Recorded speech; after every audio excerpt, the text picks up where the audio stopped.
खाने में क्या दे रही हो मम्मी?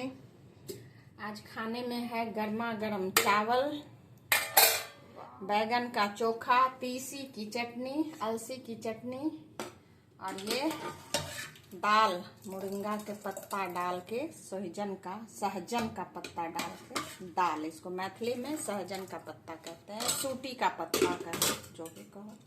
हेल्दी है तो खाना तुम्हारा। हेल्दी खाना फिर से मिल रहा है मुझे।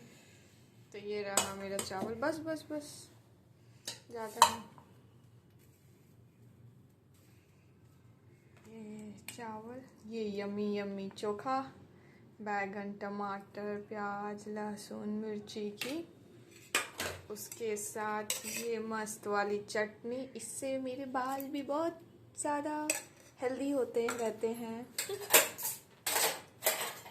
और इसमें आ रहा है मेरा दाल, यम्मी यम्मी दाल, हेल्दी हेल्दी दाल।